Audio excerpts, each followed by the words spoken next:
My name is James and I've always loved the outdoors. At 25, I'd spent countless weekends hiking and camping in the wilderness around Seattle, but none of those trips would compare to the life-changing weekend I spent with my best friend Henry last summer. Henry and I had been friends since college, where we met in an environmental science class 3 years ago. He was the kind of person who could light up a room with his smile, with wavy brown hair that always seemed perfect, perfectly messy, and green eyes that sparkled when he talked about things he was passionate about. We'd grown close over the years, sharing a love for nature and adventure, though I'd been harboring deeper feelings that I kept carefully hidden. The trip started as a simple plan to escape the city for a weekend. We'd chosen a remote camping spot in the Olympic National Forest, place I discovered during one of my solo hikes. It was a secluded area near a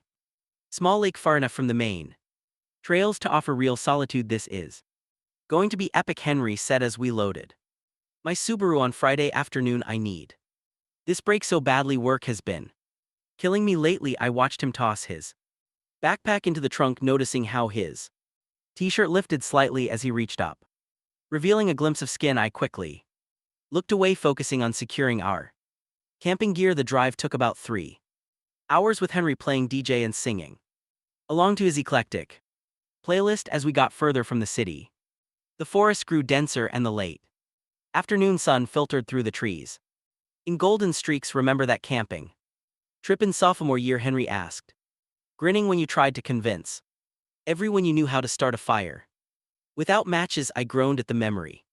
In my defense, I had seen it done on YouTube. "Yeah, and we ended up eating cold beans because you were too proud to admit you needed help." He laughed, the sound making my heart skip a beat. We reached the railhead just as the sun was starting to set. It was a mile hike to our camping spot, and we wanted to set up before it got dark. As we shouldered our packs, I noticed Henry struggling with his sleeping bag. "You okay there?" I asked, watching him adjust the straps repeatedly. "Yeah, just the stupid sleeping bag. The zipper's been acting up."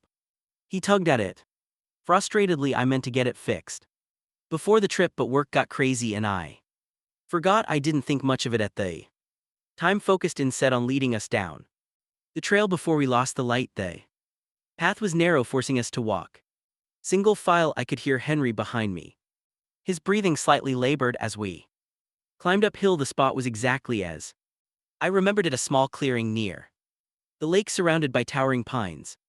The last rays of sunlight were reflecting off the water, creating a stunning panorama. "Nate, this is beautiful."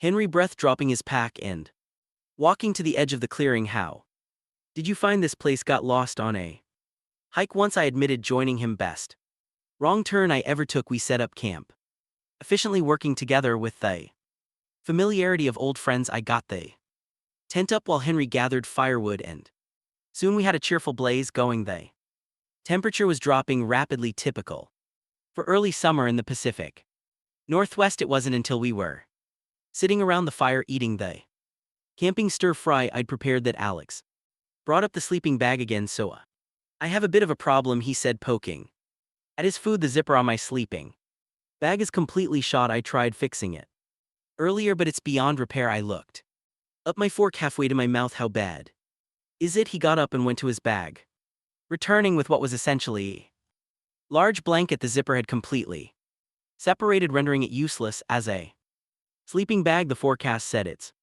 going to drop into the low 40s tonight," I said, concerned. "The nights could get surprisingly cold even in summer." Alex ran his hand through his hair, a nervous gesture I'd come to know well. "Yeah, I know. Look, I hate to ask, but your sleeping bag is pretty roomy, right? The one you got for winter camping." My heart started racing at his suggestion. My sleeping bag was indeed a larger model designed for winter camping and rated for below freezing temperatures. It was technically big enough for 2 people, though it would be snug. "Yeah, we could make that work," I said, trying to keep my voice casual. "Better than you freezing to death out here." Alex smiled, relief evident on his face. "Thanks, man, I promise I don't snore much." We spent the next few hours around the campfire talking about everything and nothing. Henry told stories about his job at the environmental consulting firm, and I shared some of my adventures as a freelance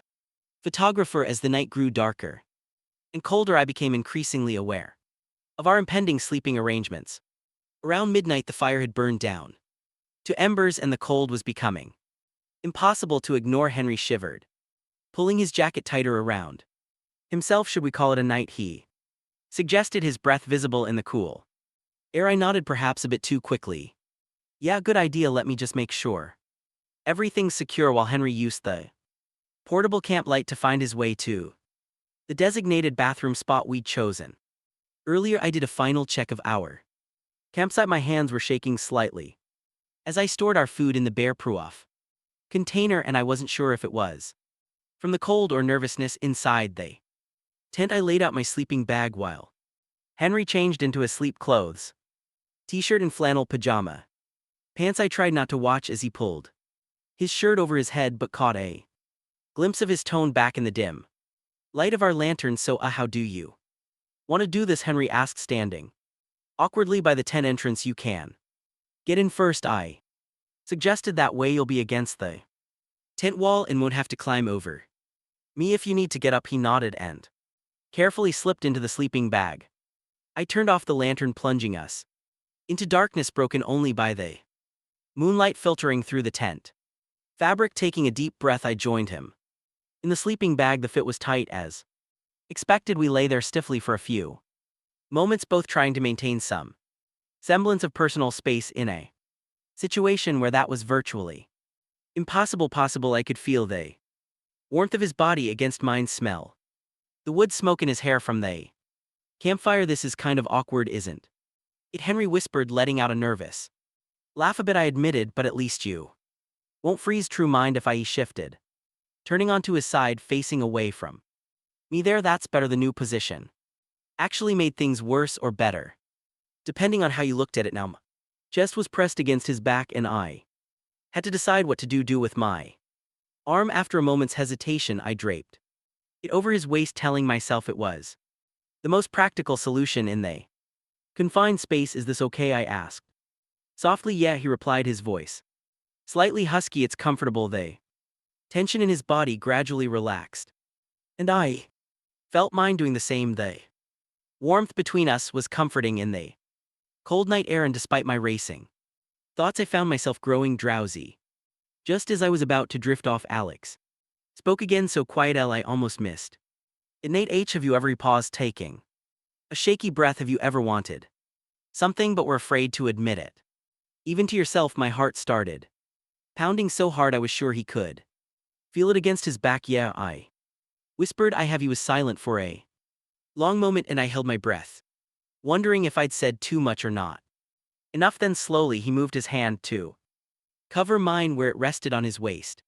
Intertwining our fingers, the world seemed to stop in that moment. Alex's hand was warm against mine, his fingers fitting perfectly between my own. Neither of us spoke, but I could feel his heart racing to match my own. Finally, Alex shifted, turning over to face me in the cramped sleeping bag. Even in the dim moonlight, I could see the intensity in his eyes. Our faces were inches apart, sharing the same breath in the small space. Nate, he whispered, reaching up to touch my face. Hesitantly, I've been wanting to tell you something for a long time, but I was scared it would ruin everything. Me too, I admitted, my voice barely audible. I felt this way since that day you helped me with my photography project in the rain.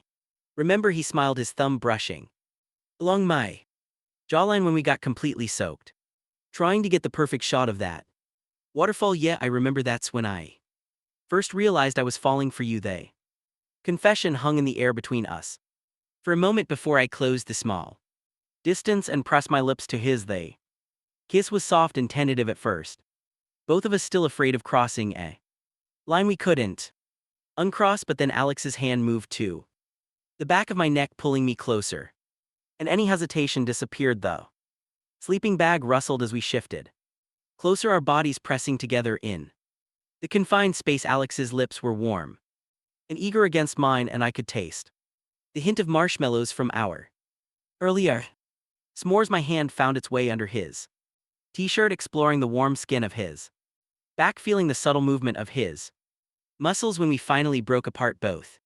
Slightly breathless, Henry rested his forehead against mine. I can't believe this is happening, he whispered. I've imagined this so many times, but I never thought. Me neither, I said, running my fingers through his hair. I was so scared of losing you as a friend, he laughed softly. We're idiots, aren't we all this time? Complete idiots, I agreed, pulling him in for another kiss. We spent the next hour trading kisses and quiet confessions, making up for lost time. Alex told me about how he'd realized his feelings during our weekly coffee meetups, how he'd catch himself starring when I was focused on editing photos. I admitted to deliberately planning more outdoor activities just to spend time with him, how I'd memorized the way his eyes crinkled when he really smiled. Eventually, exhaustion began to overtake us. Henry was tracing lazy patterns on my chest with his finger, his head tucked under my chin. What happens when we go back, he asked quietly, to the real world? I mean, I tightened my arm around him. Whatever we want to happen, I know what I want. I want to be with you properly. No more hiding how I feel. He lifted his head to look at me, his expression vulnerable in the moonlight. I want that too, but it won't be easy work. Our friends, our families, will figure it out together, I promised, kissing his forehead one step at a time. He smiled, settling back against my chest. Together, I like the sound of that. We fell asleep tangled together in the sleeping bag, the sound of the night forest creating a peaceful backdrop to our newfound intimacy. I drifted off, feeling more content than I had in years. Alex's steady breathing matching my own. I woke to early morning sunlight filtering through the tent and the gentle sound of bird song. For a moment, I was disoriented. Then I felt Henry stir against me. During the night, we'd maintained our close position, his head resting on my chest, one leg thrown over mine. The sleeping bag had shifted down to our waist, but our shared body heat had kept us warm. I allowed myself a moment to simply watch him sleep, taking in his peaceful expression and the way his hair fell across his forehead. It felt surreal, like a dream I might wake up from at any moment. As if sensing my gaze, Alex's eyes fluttered open. He looked confused for a second before his eyes met mine, and a slow smile spread across his face. Morning, he murmured, stretching slightly, but not moving away. So last night wasn't just an amazing dream, I smiled, running my fingers through his sleep-tousled hair. If it was, we're having the same dream. He propped himself up on one elbow, looking down at me with an expression that made my heart skip without warning. He leaned down and kissed me, morning breath be damned. The kiss was different from last night's, more confident, more certain I could get used to waking up like this, he said, when we finally broke apart, even with the hard ground and camping mat. Even with that, he laughed. Then his expression turned more serious, though I wouldn't mind trying it in a real bed sometime. The implication made my pulse quicken. My apartment's a lot closer to the city than yours, I suggested, trying to sound casual. Is that an invitation? His eyes sparkled with mischief. Maybe, but first I rolled us over, pinning him beneath me in the sleeping bag. We have all morning here in this tent. Alex's response was cut off by my lips finding his again. We spent the next hour exploring each other with increasingly bold touches and kisses, learning what made each other gasp and sigh. The cramped space of the sleeping bag made everything more intimate, forcing us to stay close. Eventually, the growing heat in our growling stomachs forced us to emerge from the tent. The morning was crisp and clear, the lake surfaced like glass in the early light. We moved around each other as we prepared breakfast, stealing kisses and touches at every opportunity, unable to keep our hands to ourselves now that we could finally express our feelings freely. You know what's funny, Henry said, as we sat by the rekindled fire eating the slightly burnt pancakes we'd managed to make. I almost didn't come on this trip. I looked at him in surprise. Really? Why not? He poked at his pancakes with his fork. I thought it might be too hard being alone with you for a whole weekend. I was afraid I might do something stupid and ruin our friendship. Then my sleeping bag actually broke, and I almost used it as an excuse to back out. I'm glad you didn't, I said, reaching over to take his hand, though I'm starting to wonder if that sleeping bag was really broken or if you planned it. He laughed, squeezing my hand. I wish I was that clever. No, it really did break, but maybe it was fate's way of giving us a push we both needed. After breakfast, we decided to explore the area around the lake. The trail was narrow, forcing us to wow. Single file. But now Henry would occasionally grab my hand to help me over fallen logs. Lingering longer than necessary, we found a small waterfall feeding into the lake and stopped to take photos, though now instead of just landscape shots we took several of us together, my camera's timer capturing our first pictures as a couple near the waterfall. We found a sun-warmed rock large enough for both of us to sit on. Henry settled between my legs, leaning back against my chest as we watched the water cascade down the rocks. This feels so natural, he said, playing with my fingers where they rested on his stomach. Being with you like this, I was so worried it would be weird or awkward. I pressed a kiss to his neck, feeling him shiver slightly. I know what you mean.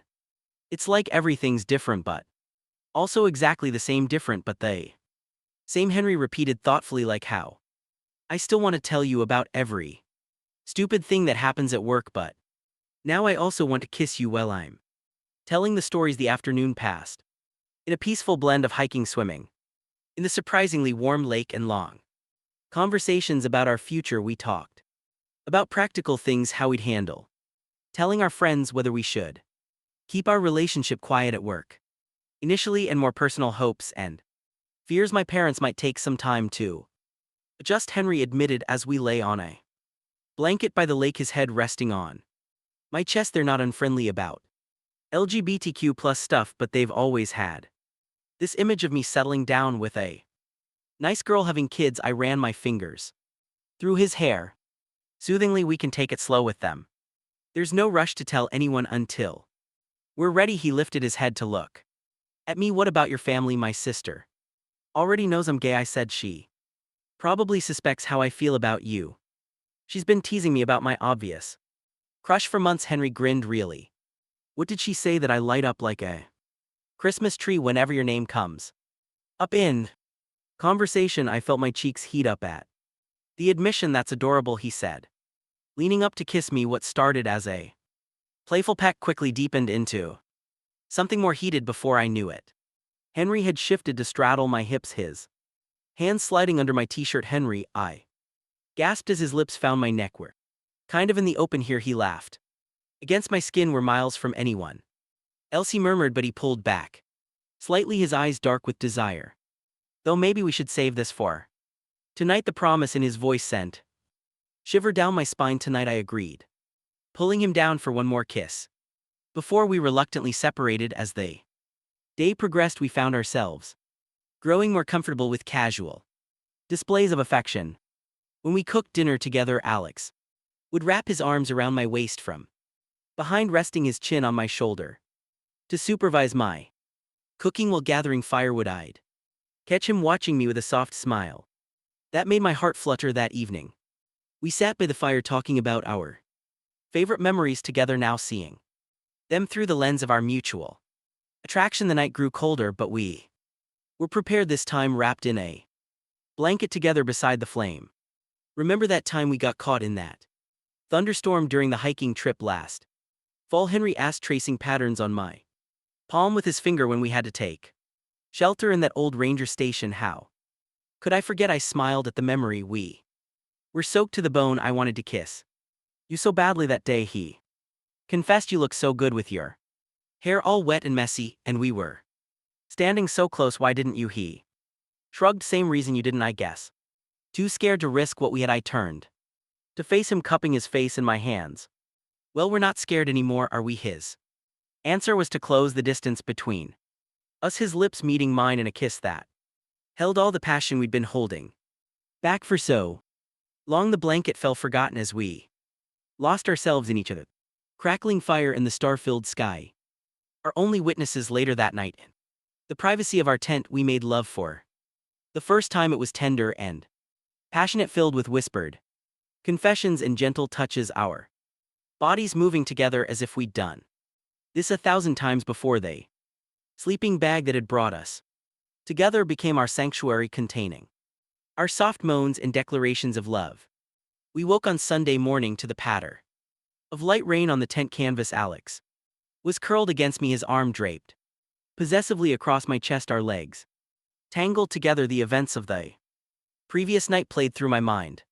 Bringing a smile to my face I can hear you thinking, Henry mumbled against my neck, his voice rough with sleep. I turned to kiss his forehead. Good thoughts, very good thoughts. He lifted his head, his hair adorably mused, and smiled at me with such affection it made my heart ache. No regrets, none, I assured him, pulling him closer, except maybe that we waited so long to do this. We spent the morning in the tent listening to the rain and trading lazy kisses, neither of us wanting to break the SP of our private world. Eventually, though, we knew we had to pack up and head back to reality as we dismantled our campsite, working together with the same efficiency as always, but now with stolen kisses between tasks. Henry suddenly stopped and looked at me thoughtfully.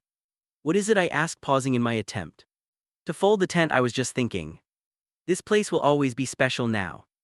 Our place. He gestured around at the clearing, the lake now misty with rain. Wherever he changed, I dropped the tent and walked over to him, pulling him into my arms. We should make it a tradition. Come back here every year, same weekend. I'd like that, he said, wrapping his arms around my waist. Though maybe next time we should bring 2 working sleeping bags, just for appearance's sake. I laughed and then, not use them exactly. He grinned, kissing me quickly before returning to his packing. The hike back to the car was slower than our arrival, partly because of the rain-slick trail, but mostly because we kept stopping to kiss against trees or simply hold each other, reluctant to leave our sanctuary.